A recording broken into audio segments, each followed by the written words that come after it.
Gases. Gases are described by the kinetic molecular theory of gases, and that is gases exert pressure. Gases move fast. Gas particles move rapidly in all directions. They frequently collide with each other, including the side of the container. If the gas temperature is increased, the particles of the gas gain kinetic energy and they move even faster. Gas particles are also far apart from each other. This is an example of gas particles inside a container. Gas volume and number of moles is related by what we call the Avogadro's law.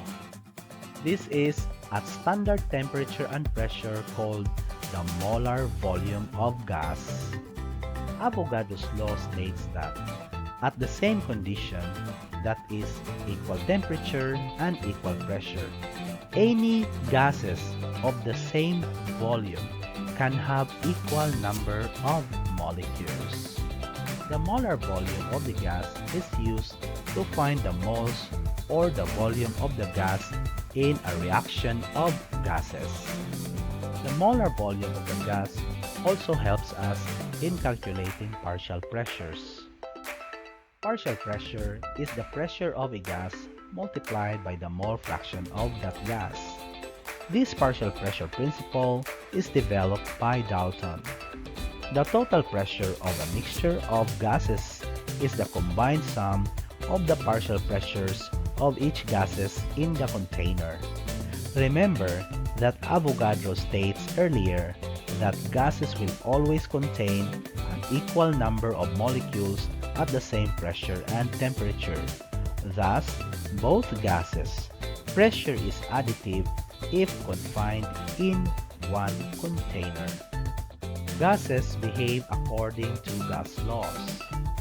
The different gas laws are Gay-Lussac's law. In this law, it is talking about the relationship between pressure and temperature. Gay-Lussac's law was developed by the French chemist Joseph Gay-Lussac in the year 1808. His law states that if the volume of a gas is held constant, the pressure exerted by a gas is proportional or dependent to the temperature of the gas. The formula for Gay-Lussac's law is P1 over T1 is equal to P2 over T2. A 30-liter nitrogen gas in a cylinder tank at 20 degrees centigrade is heated up to a temperature of 50 degrees Celsius. The pressure inside this container is 3 atmosphere.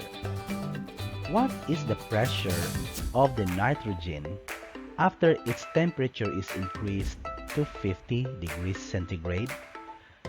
Going back to the Gay-Lussac principle, the formula is P1 over T1 is equal to P2 over T2. And we are now going to substitute the values above to the formula.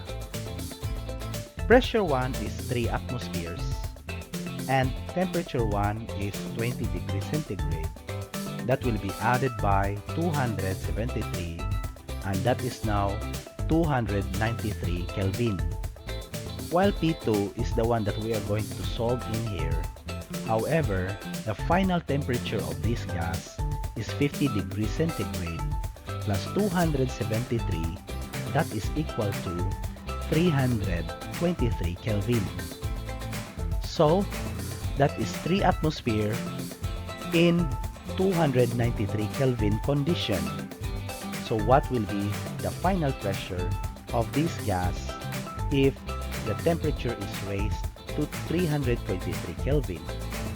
The final pressure of this gas is equal to 3.31 atmospheres. A gas has a pressure of 699 millimeters of mercury. The condition at this pressure is 40 degrees centigrade. what is the temperature if it is brought back to standard pressure? The Gay-Lussac principle formula is P1 over T1 is equal to P2 over T2. And if we bring this to the standard pressure, that would be 760 millimeters of mercury is equal to 1 atmosphere, or the standard pressure. And the question is, what will be the final temperature T2? So going back to the formula, the initial pressure is 699 millimeters of mercury, which is less than the standard pressure, divided by the condition of temperature is 313 Kelvin. So the final temperature would be 340 Kelvin minus 273, that is also equal to 67 degrees centigrade. The Gay-Lussac's gas law can be applied in travel. This is the reason why we do not need to overfill the car tire with air, because the friction between the tire and the road will cause the air to heat up and expand. This might cause the rupture of the tire. Next is the Charles law. This is the volume and temperature relationship. Charles' law was developed by a French physicist, Jacques-Alexandre César Charles, in 1787. Charles' law states that if the pressure of a gas is held constant, the volume of the gas will be directly proportional to its temperature. The formula for Charles' law is V1 over T1 is equal to V2 over T2. What is the final temperature of a 2-liter gas at 21 degrees centigrade when this gas is compressed down to 1 liter? Charles' law formula is V1 over T1 is equal to V2 over T2. We are going to substitute all these values into this formula. V1 is equal to 2 liters over T1, which is 21 degrees centigrade. That will be added by 273, so that we will have the value for Kelvin, which is 294. That will be equal to V2, which is the final volume, compressed it up to 1 liter, divided by T2. So what is T2?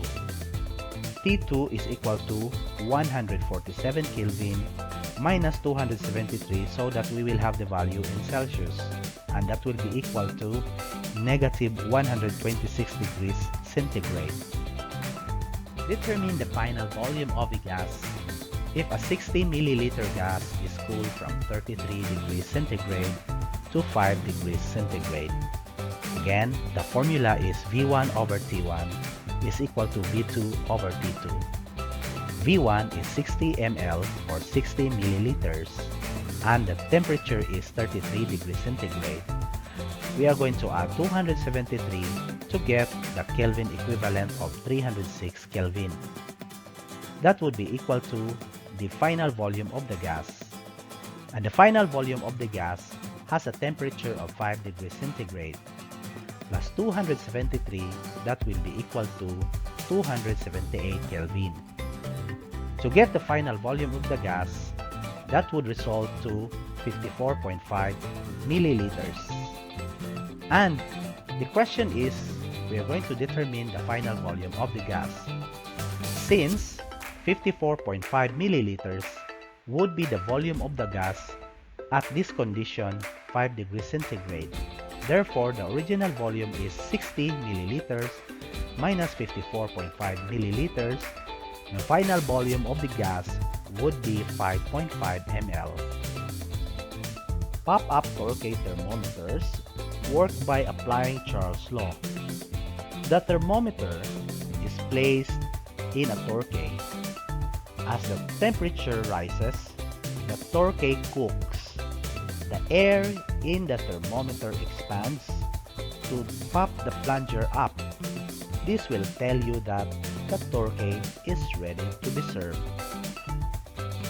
Another gas law is Boyles Law. This is relating to the pressure and volume relationship. Boyle's law was developed by the physicist Robert Boyle in 1662.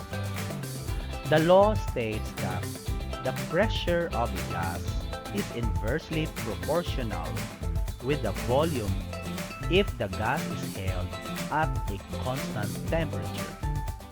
The Boyle's law formula is P1 times V1 is equal to P2 times V2.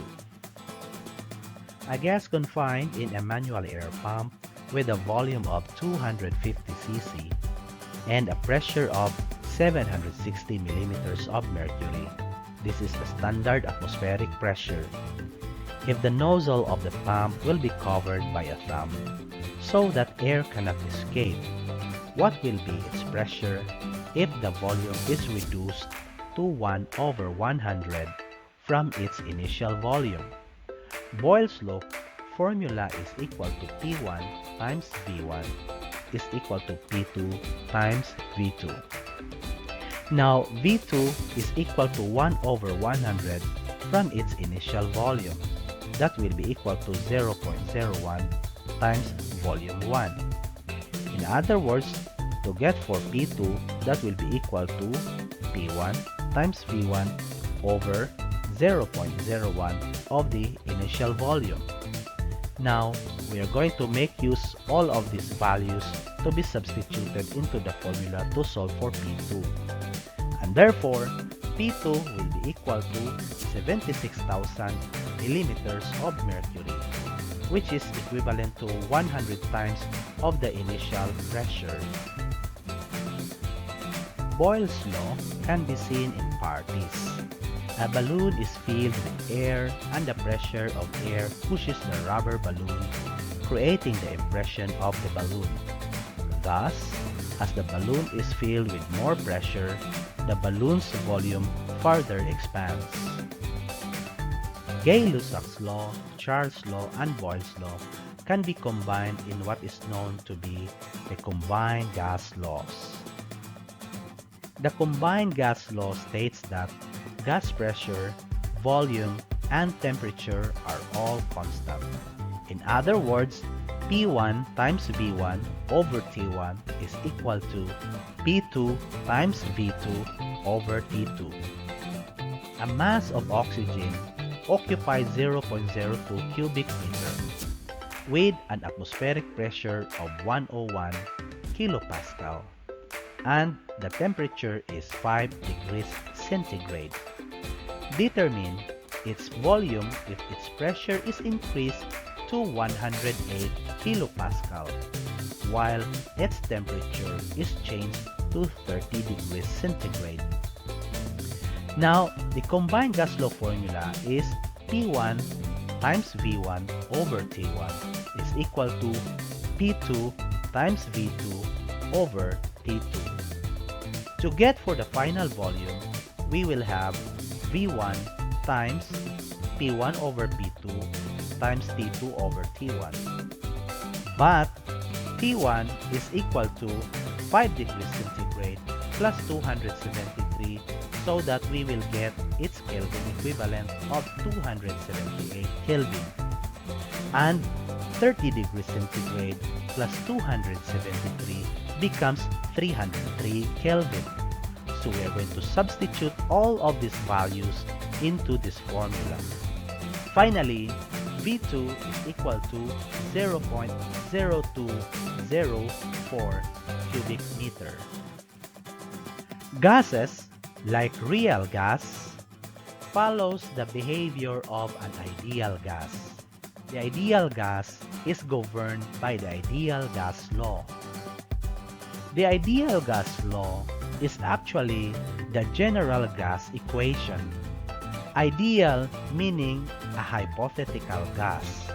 It is the average behavior of most or many of the gases. The formula is PV is equal to nRT, where R is equal to 8,314 joules per kilomole Kelvin. This is the universal gas constant. The unit N is equal to M over capital M, where M is the kilogram while M or capital M is the atomic mass of the gas. A 3-liter tank contains oxygen at 20 degrees centigrade and a gauge pressure reading of 25 times 10 raised to the power of 5 pascals. What mass of oxygen is in the tank? The molecular mass of oxygen gas is 32 kg per kilomole. Assume the atmospheric pressure to be 1 times 10 raised to the power of 5 pascals. The absolute pressure of the gas is equal to P is equal to gauge pressure reading plus the atmospheric pressure, which is equal to 25 times 10 raised to the power of 5 pascals plus 1 times 10 raised to the power of 5 pascals. And that will be equal to 26 times 10 raised to the power of 5 pascals, or the unit for pascal is Newton per square of a meter. M is equal to 32 kilograms per kilomole, and the ideal gas law formula is P times V is equal to small letter m over capital M, or the value for N. Multiply that to R times T. Pressure is equal to 26 times 10 raised to the power of 5 pascals, while the volume is equal to 3 times 10 raised to the negative 3 cubic meter. And our N is equal to small letter m over capital M, which is 32 kilograms per kilomole, and R, which is standard, that is 8,314 joules per kilomole Kelvin, multiplied to our temperature, which is 20 degrees centigrade plus 273, and that is equal to 293 Kelvin. Now, to solve for our very small letter m, the mass of the gas in the tank is equal to 0.1 kilograms.